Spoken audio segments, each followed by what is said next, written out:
This city is completely isolated from the world. 80 kilometers around the city are enclosed by steel walls, automatic machine guns, and the military tightly seals off any creature that comes near. Anyone attempting to escape from the quarantine area is mercilessly shot dead. In the year 2008, a serious epidemic broke out in the English city of Glasgow. Those infected with the virus become insane. Their entire body decays and they die. The most frightening aspect is that this virus spreads extremely quickly, and the mode of transmission cannot be determined. Researching a vaccine was hopeless. Within just 1 week, thousands of people had died. The government powerless could only ask citizens to stay home in isolation. However, that was just a lie from the government. High-ranking officials secretly evacuated. Citizens who wanted to leave were shot dead by soldiers with machine guns. A little girl was injured in the eye by shrapnel. In the chaos, her mother pleaded with the soldiers to help the child.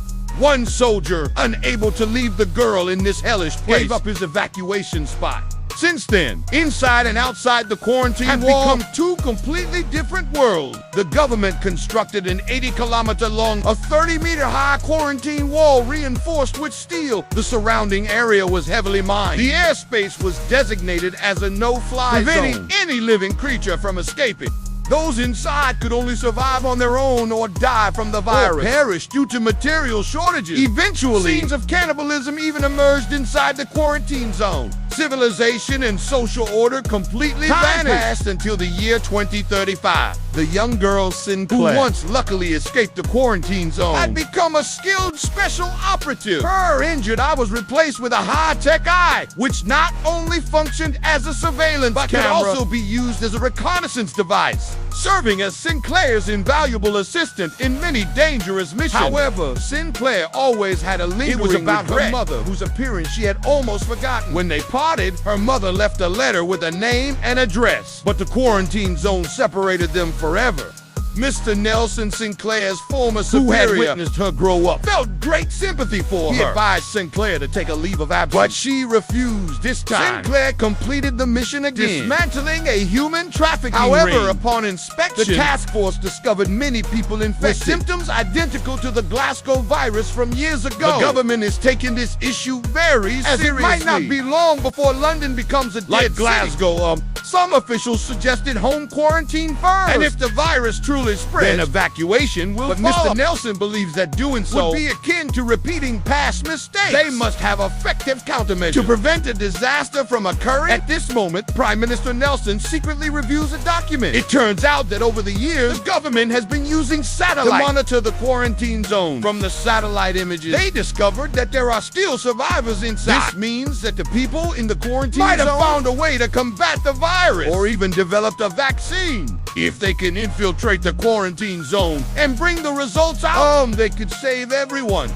Mr. Nelson reprimands the Prime Minister for knowing there were survivors and only disclosing it now. The Prime Minister, on the other hand, says that only when disaster strikes, he will appear with the survivors and the vaccine, and he will become the savior. Mr. Nelson knows the situation is urgent, so he doesn't say anything further to the Prime Minister. He directly orders Sinclair to lead a small team to carry out the infiltration mission. He knows Sinclair has been waiting for this day for a long time. Before leaving, Sinclair receives information that who was researching the virus when the quarantine zone was locked down is also trapped inside. If there is a vaccine, it is very likely that he was the one who developed it. Sinclair boards a helicopter to the quarantine wall to meet her team. She does not know that a battle is about to break out in London. The Prime Minister and the conglomerate have decided to release the virus to eliminate those of the lower class. After checking their vehicles and equipment, Sinclair and her team, along with 2 virus research experts, enter the quarantine zone in 2 armored vehicles. The gate, which has been sealed for over 20 years, finally opens. Even though everyone is a seasoned warrior, there is still a sense of unease in their hearts. They notice that every house in the city has numbers on it. These numbers represent the people waiting to be rescued, but in the end, they received nothing because the government had abandoned them long ago. Very quickly, they arrive at St. Andrew's Hospital in the city. They plan to start their investigation from here. But inside it is silent with no signs of survivors. But at this moment, Chandler, who stayed in the armored vehicle, notices that their equipment signal seems to be jammed. When he turns around, he sees the image of a girl on the screen. Chandler quickly gets out of the vehicle to check and discovers that the girl is very weak, so he brings her back to the armored vehicle. At the same time, the Special Forces team in the hospital is also attacked by the survivors. Although their equipment is poor, fight very fiercely with more and more people. And Gup Sinclair can only lead the team to the temporarily retreat. However, the situation at this point has gotten out of their control. Chandler drives the armored vehicle ahead, but is attacked with a Molotov cocktail, setting the entire vehicle on fire. While he is focused on dealing with the situation, the girl he rescued quietly comes up behind him and slits his throat with a dagger. Before dying, Chandler pulled the pin on a grenade. Taking the girl with him, the first armored vehicle was destroyed. The second vehicle drove into the hospital basement. Sinclair fought while retreating and finally managed to get into the second vehicle. However, as soon as the vehicle emerged from the ground, the survivors used a crossbow to shoot the driver from above, causing the second vehicle to lose control and overturn. Everyone hurriedly got out of the vehicle to confront the enemy. Even though their firepower was strong, the survivors in the quarantine zone seemed completely unafraid of death, except for two members who took the opportunity to escape. Sinclair and the others were captured after running out of ammunition. The leader of the survivors changed and used various forms of torture to interrogate her. They wanted to know which faction Sinclair belonged to. Where did those modern equipments come from? Sinclair knew these people had lost all humanity. So she decided to say she came from outside the wall unexpectedly. Soul's reaction was very strange. It turned out that over the years, Doctor had always told them that there was nothing worth exploring outside. It was also the first time Soul learned that there were still people existing outside. He had many friends who tried to approach the wall, but were all killed by flamethrowers and automatic guns. He believed that if Sinclair could get in, she could also get out. Therefore, he decided to keep Sinclair as a key to open the door to the outside world. Sinclair's other teammates were not so fortunate. They all became meals for the survivors. The lives of the survivors were quite diverse, not only featuring entertainment acts like acrobatics and fireworks, but also including brutal torture games. However, what excited these survivors the most was the human barbecue feast. Sinclair's captured teammate realized his fate.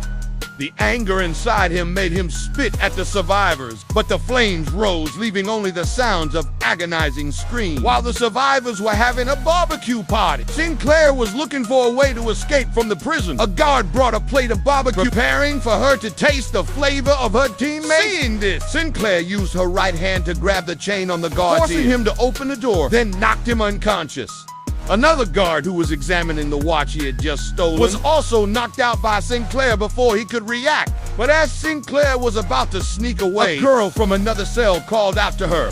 Sinclair initially didn't want to pay attention, but she stopped when she heard a certain phrase. It turned out the girl was named Kaylee, and she was Kane's daughter. Sinclair find As Sinclair was about to open the old door, Sean's girlfriend rushed in. Clearly, she was also a seasoned female warrior. But perhaps due to malnutrition and lack of professional training, she ultimately died at Sinclair's hands. Sean arrived at the prison. After hearing that Sinclair and Kaylee had escaped, he immediately became furious. Roaring. Sinclair led Kaylee and two surviving teammates to the train station, but their trail was exposed and they were pursued by Sean's forces. Seeing this, Sinclair hurriedly got off the train to assist. After everyone boarded the train, she jumped on at the last moment, leaving Sean and the others behind. Sean stood bewildered as the train departed, then angrily killed his subordinate on the train. Kaylee said she could help Sinclair find Kane, but she didn't want to meet her father. It turns out that Dr. Kane is now also the leader of a faction. He told everyone that the outside world was not worth exploring. The purpose was to facilitate his dictatorial rule. The perverse leader, Sean, is actually Kane's son, Kaylee's biological brother. Later, Sean and Kane had a falling out as Kane became more unpredictable. Kaylee sensed danger and left him, but unexpectedly, her brother also became brutal, so she was imprisoned as well. As they spoke, the train quickly stopped in a remote mountainous area. The group entered an air raid tunnel, which was filled with supplies. It was clear that someone had intentionally gathered them here. After passing through the tunnel, the group entered a forest. At this moment, Carly noticed something unusual and shouted for Sinclair to run with her. But Sinclair chose to stay. Very quickly, several knights wielding spears charged Sinclair out. and his teammate decided to surrender. In fact, with guns in their hands, two could have resisted, but Sinclair believed this was the fastest way to meet Cain. If they were deep in the mountains and forests, it would be very difficult for them to find Cain in a short time. Even if Kelly hit, she ultimately couldn't escape. The group was escorted together to Cain's castle. Very quickly, Sinclair and the others met Cain. She was eager to know the answer about everyone's survival, or whether there was a vaccine. But Cain said there was fundamentally no vaccine. The reason people survived is because those who adapt survive, those with immunity survive. He believed that in this chaotic era, those with immunity are the chosen ones, while those who cannot be immune to the virus should be eliminated. Sinclair found it hard to understand the doctor's change. Cain said that from the moment the government erected the quarantine wall, everything changed since then.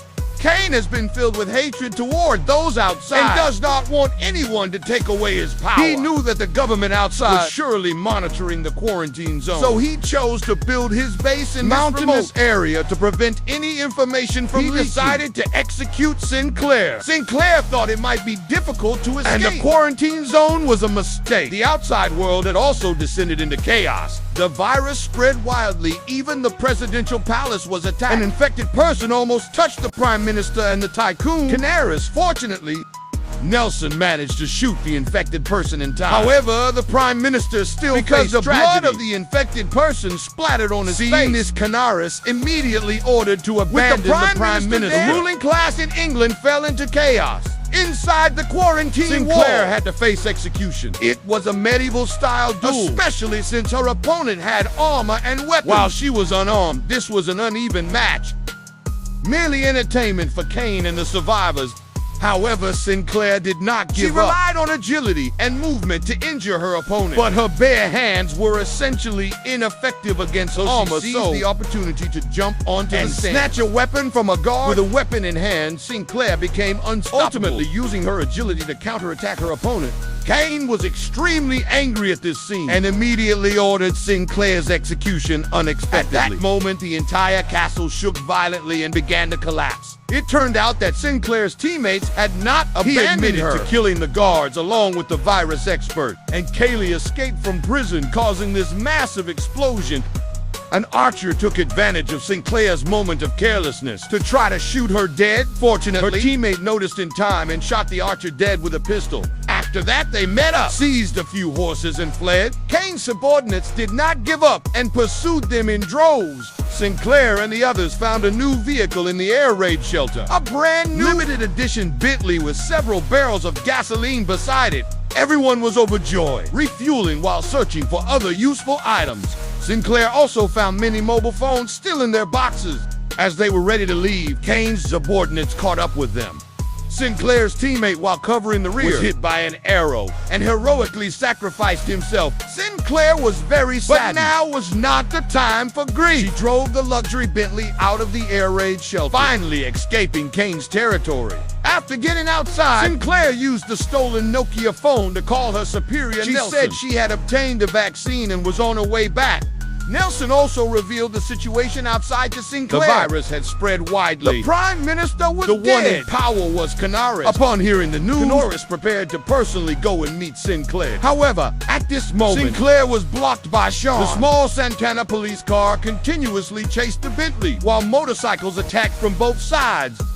Sean was driving a modified Pontiac convertible. Although it didn't match in performance, the gray survivors clung tightly to the Bentley. Sean took the opportunity to jump onto the Bentley and engage in close combat with Sinclair and the others. When Sinclair and the others tried every possible way, couldn't escape Sean. One of Sean's henchmen drove a bus to block the road. He intended to block Sinclair's Bentley, but by this time, Sinclair had no more reservations. She drove the Bentley straight into the bus. As a result, the bus was split in half, while the Bentley remained unscathed. Sean died in the collision. Very quickly, Sinclair met She handed Kylie over to him because Kylie was immune, and using Kylie's blood as a sample could lead to the development of a vaccine against the virus. However, Canaris did not prepare to start the research immediately. He said that only when everyone is at their wits' end will he step forward, so that he can become the savior in the eyes of the people. As for those who are already infected, let them fend for themselves. The virus expert was very dissatisfied with Sinclair, handing Kaylee over to but both he and Kaylee were like fish on a chopping board, with no right to negotiate, only able to be forced onto Canaris's helicopter after that. Canaris also wanted to recruit Sinclair to serve him. With such a top-notch warrior assisting him, his future path would be much broader. But Sinclair did not agree and drove back to the quarantine area. This time she had no mission. She returned only because she remembered the address her mother left behind, wanting to see if there were any old memories there, including a photo of her and her mother when she was young. Mr. Nelson knew Sinclair would definitely come here, so he also came. Sinclair handed Nelson a recording. It turns out all of Canaris's words were recorded by Sinclair's high-tech eye. By just releasing this recording, Nelson could overthrow but Sinclair would certainly also face Canaris's retaliation. She had thought this through carefully. She decided to stay in the quarantine area, waiting until everything settled down before returning. As for survival in the quarantine area, Sinclair was not worried. Sean's first book was about him venturing alone into the territory of the survivors, and the survivors had formed a rigid social mechanism. Since Sinclair killed their leader, Sinclair became their new leader. Perhaps under Sinclair's leadership, these survivors will have a different future. The above is the entire content of the post-apocalyptic themed movie, Doomsday. Do you think this movie is good? If you think it's good, comment 1. If you think it's just okay, comment 2. Thank you for watching our entire video. Goodbye and see you again.